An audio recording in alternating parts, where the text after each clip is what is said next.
Hello everyone, welcome back to my space. This is Siya, the space of imaginary access.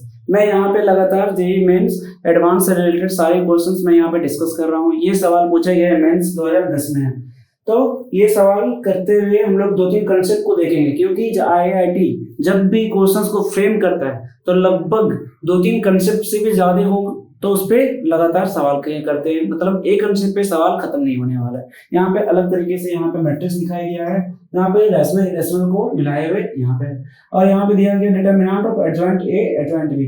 ये बहुत बड़े concept पे है। ये कंसेप्ट अगर आपको मालूम होगा तभी ये सवाल बनने वाले, नहीं तो नहीं। तो एक यहाँ से कंसेप्ट बनते हैं, एक यहाँ पे अगर ये डब्बा को ध्यान से देखें तो ये किसी का सिंबल है। ये सिंबल किसका होता है? अगर हम देखें तो GIF, ग्रेटेस्ट इंटीजर फंक्शन।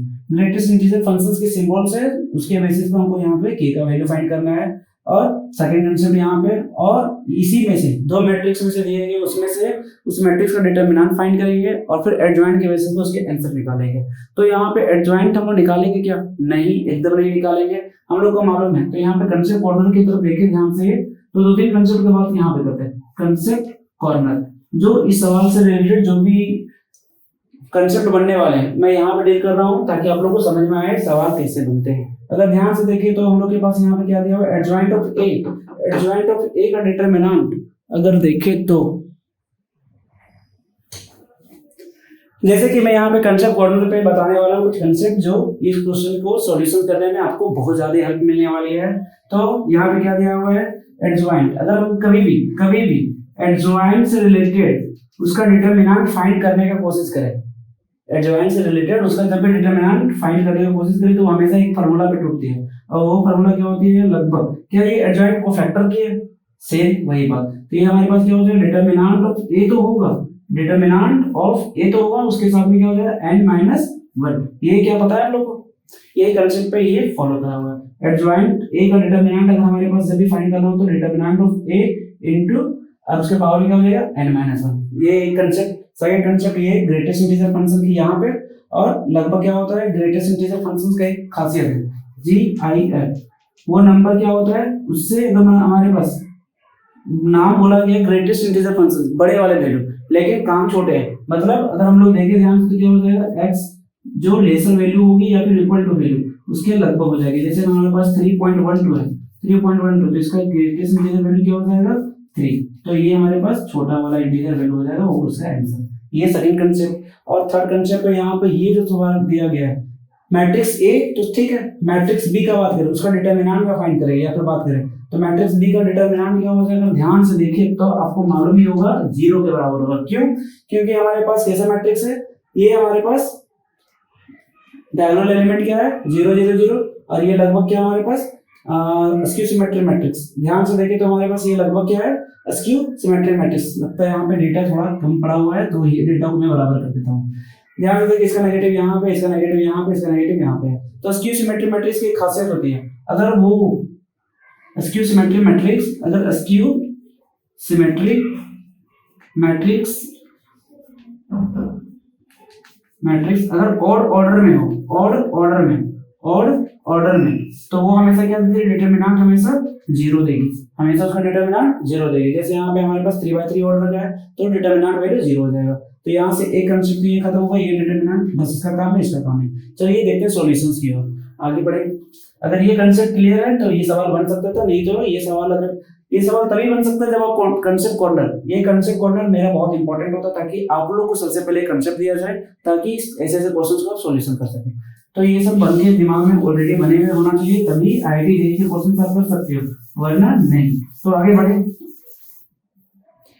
जैसे कि हमको तो डिटरमिनेंट मैट्रिक्स ए का डिटरमिनेंट तो फाइंड करना ही करना पड़ेगा, मैट्रिक्स बी का डिटरमिनेंट नहीं फाइंड करना पड़ेगा।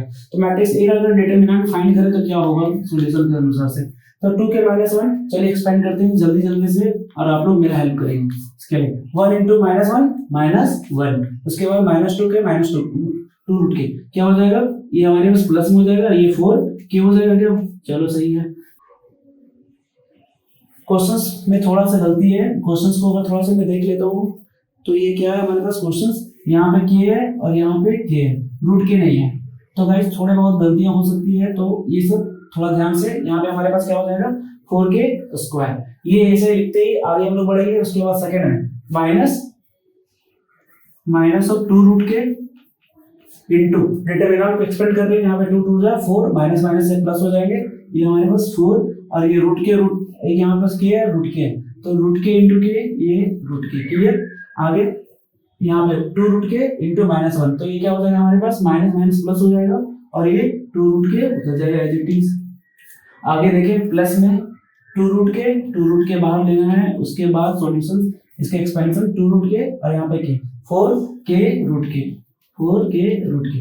ये मैं इसका इंडेक्स को उसके वैल्यू पे नहीं लिख रहा क्योंकि मैं यहाँ से कॉमन निकालूंगा, आप लोगों को समझ में आएगा। माइनस ये हमारे पास प्लस हो जाएगा और ये 2 रूट के। यहाँ तक क्लियर?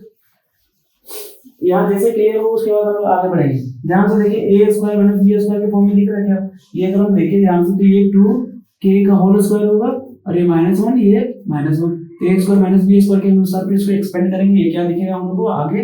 अगर मेरे नजर से देख पा रहे हो तो ये क्या दिखेगा? 2k + 1 और ये 2k, यहाँ माइनस कर लेता हूँ, ये हमारे पास 2k + 1। क्लियर? ये हमारे पास नेक्स्ट में देखो यहाँ से माइनस करते हुए क्या करेंगे? यहाँ से कॉमन निकालेंगे। यहाँ रूट के, यहाँ भी रूट के, यहाँ भी रूट के बाहर निकालते हैं 2k हो जाएगा और 2k तो हो जाएगा, साथ में यहाँ से 2 कॉमन निकलेगा क्या? तो हमारे पास ये क्या निकल रहा होगा बाहर में? 4k। और जैसे ही 4k बाहर निकला तो हमारे पास क्या होगा? यहाँ पे यहाँ पे बच जाएगा 2 रूट के, या फिर रूट के तो बाहर आ गया 2k और यहाँ पे +1। थर्ड में आते हैं, यहाँ से भी क्या करेंगे? 2 रूट के यहाँ से कॉमन निकालेंगे और 2 रूट के जैसे बाहर कॉमन निकालेंगे, यहाँ बाहर बन जाएगा 4k और अंदर में क्या बच रहा होगा हमारे पास? यहाँ पे 2 रूट के जगह पे k बचेगा और ये यहाँ पे +1 बच रहा होगा। क्लियर? अब ध्यान से देखिए ये पूरा टर्म में, ये पूरा टर्म में और ये टर्म में एक चीज कॉमन आ रहा है, तो वो कॉमन क्या है? 2k + 1। ये कॉमन निकालेंगे यहाँ से बाहर और क्या हो जाएगा? 2k + 1 जैसे ही बाहर निकलेगा यहाँ से क्या हो जाएगा? 2k - 1 का होल स्क्वायर और यहाँ से हमारे पास बचेगा -4k और ये +4k। क्लियर? अब इतना करते ही हम लोग क्या करेंगे? इसका सॉल्यूशंस की तरफ आगे बढ़ेंगे। एक मिनट, बहुत सारी मिस्टेक के कारण से थोड़ा गलतियां देखने को मिल रही है मुझे, क्या मैं भी ना, ये हमारे पास माइनस में आ रही होगी। ठीक है, ये भी माइनस में और ये भी माइनस में, और ये माइनस माइनस जैसे ही बाहर निकालेंगे कॉमन तो क्या हो जाएगा हमारे पास? यहाँ पे लगभग प्लस हो जाएगा और ये चीज डेटा हमारे पास प्लस में रहेगा। तो ये हमारे पास +4k और यहाँ पे क्या दिख रहा था? प्लस और ये भी +4k। क्लियर? अब यहाँ तक जैसे ही बढ़ेंगे तो क्या हो जाएगा? इसको हम सॉल्यूशन करें, -4k कटेगा, यहाँ पे 2k + 1 और ये हमारे पास 4k² + 1 + 4k। क्लियर? +4k और ये 4k यहाँ पे दिख रहा है। इसको हम ध्यान से देखिए, अपना वाला फार्मूला बोले तो 2k + 1 तो यहाँ पे और ये 2k + 1 का होल स्क्वायर मतलब लगभग क्यूब, 2k + 1 का होल क्यूब। अब ये 2k + 1 का होल क्यूब जैसे निकला, अब इसका एडजॉइंट या फिर इसका डिटरमिनेंट निकालो। ये तो हमारे पास क्या निकला? Determinant a। तो डिटरमिनेंट a उसका एडजॉइंट अगर निकालना हो तो हम लोग क्या हो जाएगा हमारे पास? नॉर्मली हम लोग कुछ देर पहले कंसेप्ट करना पे ये देखा था, तो इसको मिटाते हुए आगे बढ़े।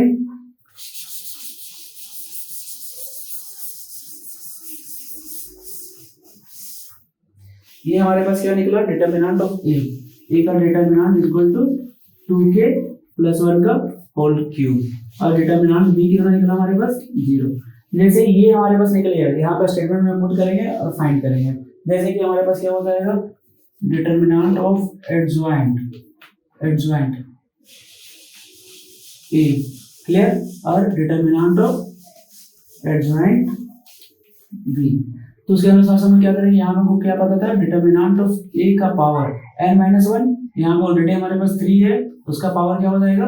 3 - 1 उसको नेक्स्ट स्टेप में दिखा दे। ये हमारे पास 0 है। देखिए डिटरमिनेंट ऑफ a यहाँ पे क्या हो जाएगा? 3 का पावर 3, ऑर्डर हमारे पास 3/3 मैट्रिक्स का है तो 3 - 1 ये हमारे पास 2 हो जाएगा। क्लियर? और यहाँ पर हम ध्यान से देखें तो क्या हो जाएगा? डिटरमिनेंट ऑफ a का वैल्यू 2k + 1 का पावर 3 × 2 = 6 और ये कंपेयर करें डेटा हमारे पास तो क्या हो जाएगा? 2k + 1 का होल का पावर 6 = 10 to the power 6। यहाँ पे अगर हम लोग कंपेयरिंग करते हैं तो 2 का एक इक्वेशन आएगा सिंपल सा, उस इक्वेशन को सॉल्व करेंगे क्या हो जाएगा? 2k + 1 = 10, इसको लेके जाएगा उधर 2k = 9 और k का वैल्यू क्या आ रहा होगा? लगभग 4.5। और पूछा गया हमारे पास ग्रेटेस्ट इंटीजर फंक्शन ऑफ के, तो ग्रेटेस्ट इंटीजर फंक्शन ऑफ 4.5 का क्या हो जाएगा इक्वल टू 4, तो के का वैल्यू क्या हो गया हमारे पास 4, और ये आंसर होगा हमारा सही।